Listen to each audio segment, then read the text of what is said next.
ድንግል ማርያም የፋሲካን በዓል ማክበርን ስታስብ የልጇን መያዝ ሰማች። ልጇ መከራ ወደሚቀበልበት አይሁድ ግፍ ወደሚፈጽሙበት ወደ ኢየሩሳሌም እንዲወስዷት ከሐዋርያት አንዱን ፈለገች። አይሁድን ስለፈሩ ሁሉም ጥለዋት ሸሽተዋል። ከጴጥሮስ ጋር ለመሄድ ጴጥሮስን ፈለገች። እሱስ የካህናት አለቆችን ስለፈራ ልጅሽን አላውቀውም ብሎ ሸሽቶ ተደብቋል አሏት። ዳግመኛ ስለ ወንድሙ ስለ ያዕቆብ ጠየቀች። እሱም ሲይዙት ልብሱን ጥሎ ሸሽቷል አሏት። እንድርያስን ፈለገች።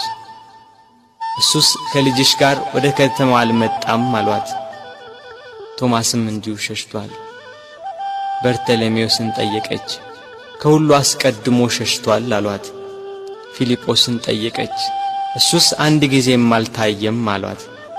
ማቴዎስን ጠየቀች። እሱማ ግብር ተቀባይ ስለነበር ከሁሉ ይልቅ ፈርቶ ተሸሽጓል አሏት። ሁሉንም አንድ በአንድ ጠየቀች። ከእርሱ ጋር ወደ ቀራንዮ ከሄደ ከዮሐንስ በቀር አንድም አላገኘችም። እያለቀሰችና እያነባች ወደ ቀራንዮ ገሰገሰች። ሁሉም ፈርተው ተሸሽገዋል። አንድስ እንኳን አብሮት የሚሆነው መከራውን የሚጋራው ባለመኖሩ እኒያ ጸሐፍትና የካህናት አለቆች ይግባኝ ብሎ የሚጠይቃቸው፣ ተዉ ብሎ የሚከለክላቸው፣ በቃችሁ ብሎ የሚያግዳቸው ባለመኖሩ በመድኃኔ ዓለም ላይ መከራና ስቃይ ያበዙበት።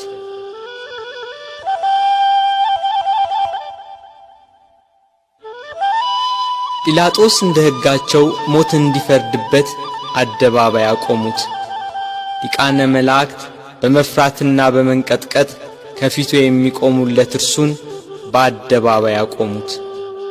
የጌታችን የኢየሱስ ክርስቶስ እናት እመቤታችን ቅድስት ድንግል ማርያም ከእህቷ ከቀሎጵያ ልጅ ከማርያምና ከመግደላዊት ማርያም ጋር ከመስቀሉ አጠገብ ቆማ ሆድን በሚያቃጥል አንጀትን በሚቆራርጥ በጽኑ ሐዘን ታለቅስ ታነባ ነበር። በድንግልና ስለ ጸነሰችው ስለ ተወደደ ልጇ ድንግል ማርያም ለምን አታለቅስ? 9 ወር ከ5 ቀን በማኅፀኗ ስለ ወሰነችው ልጇ ድንግል ማርያም ለምን አታለቅስ? የድንግልና ጡት ወተት ስላጠባችው ልጇ ድንግል ማርያም ለምን አታለቅስ? በስደት ከሀገር ሀገር ተጉዛ በግብፅ በረሃ ስለ ተንከራተተችበት ልጇ ድንግል ማርያም ለምን አታለቅስ? ራሔል ስለ ልጆቿ የምታለቅስ ከሆነች ድንግል ማርያም ለልጇ ለምን አታለቅስ?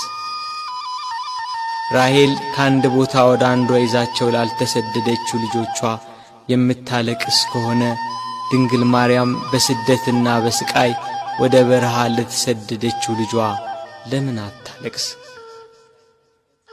መቃብራቸውን ላላየችው ልጆቿ ራሔል የምታለቅስ ከሆነች ድንግል ማርያም የታተመ የልጇን መቃብር እያየች ለምን አታለቅስ? የ12ቱ ነገድ አባት ሽማግሌው ያዕቆብ ስለ ልጁ ስለ ዮሴፍ ያለቀሰው ለቅሶ ዛሬ አዲስ ሆኖ ተገኘ።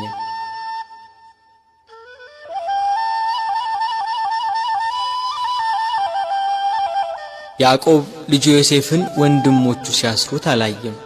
ድንግል ማርያም ግን ልጇ በመስቀል ላይ ተቸንክሮ አይተዋለች። ያዕቆብ ዮሴፍን ወንድሞቹ ከጉድጓድ ሲጥሉት አላየም። ድንግል ማርያም ግን በአይሁድ አደባባይ ልጇን ተሰቅሎ አይተዋለች። ያዕቆብ ዮሴፍን ልብሱን ገፈው ሲሸጡት አላየም። ድንግል ግን ይሁዳን ለ30 ብር ሸጠው አይታለች። ያዕቆብ በልጁ ደም ሳይሆን የበግ ደም አይቶን ያለቀሰ። መለኮት የተዋሃደው የክርስቶስ ደም ግን ድንግል በምታለቅስበት ጭንጫ ላይ ፈሰሰ። ስለዚህ አለቀሰች። ስለ ተወደደ ልጇ ለምን አታለቅስ?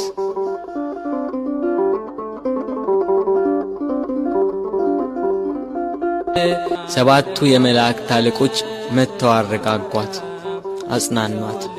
እርሷ ግን በመስቀል ላይ ሆኖ የሚሰቃይ ልጇን እያየች ልቅሶ መተውን መጽናናትን እምቢ አለች። አባቷ ዳዊት እሳት በሆነ ፈረስ ተቀምጦ መጥቶ አጽናናት። እርሷ ግን ልቅሶ መተውን አልቻለችም። ከወለደችው ጀምሮ ልጄ እያለች በስጋት የኖረች እናት ያሁኑ የልጇ ነገር ግን የመረረ ሆነባት። ልጇን ፊት ለፊት በመስቀል ላይ እያየች እንዴት ብላ ትታገስ? ምንስ ብላ ትጽናና?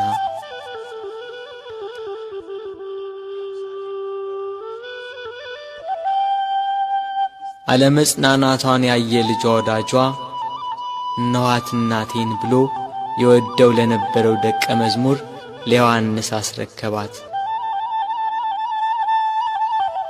የደሙን መፍሰስ የጎኑን መወጋት የልጇን ሞት ባየች ጊዜ ከሐዘን ብዛት እንዳትሞት ለሚወደው ደቀ መዝሙር ለዮሐንስም ከሐዘን የምታረጋጋ የመዳን ተስፋ የሆነች እናት በመስቀሉ ስር በመገኘቱ እነኋት እናትህ ብሎ የእርሱን እናት ሰጠው።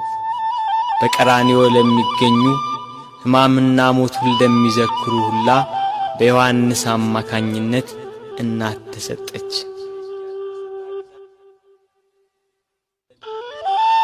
ቤት ከገባችም በኋላ መጽናናትና ልቅሶ መተውን አልቻለችም። እስከ 3 ቀን ድረስም እህል ውሃ አልቀመሰችም።